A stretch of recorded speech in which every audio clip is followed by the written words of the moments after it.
ശ്രദ്ധിക്കുന്നുണ്ടോ? ഇനിയാണ് നമ്മൾ ശ്രദ്ധിക്കേണ്ടത് എത്രാമത്തെ പാഠത്തിലേക്ക് പോകുന്നത്? ആറാമത്തെ പാഠത്തിൽ. ആറാമത്തെ പാഠത്തിൽ പോകുമ്പോ ഇതാണ് ആറാമത്തെ പാഠം. ചിത്താറിൽ കാണാൻ സാധിക്കും. ഇതിന്റെ പേരെന്താ? ഈത്തപ്പഴം. ഈത്തപ്പഴം അല്ലേ?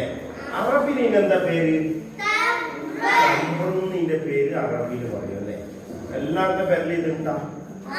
എല്ലാവരും തമ്പ്രും കയ്യിൽ പിടിച്ചിട്ട് തമ്പ്രും തമ്പ്രും തമ്പ്രും ത തീ തൂ ത ഒരു വീഡിയോ എല്ലാവരും ആയിക്കൂലേ എല്ലാവരും? അപ്പൊ ഇതിന്റെ ഇംഗ്ലീഷിൽ എന്താ പറയാ?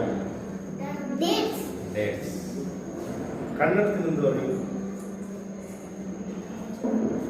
കന്നഡത്തിൽ എന്താ പറയാ?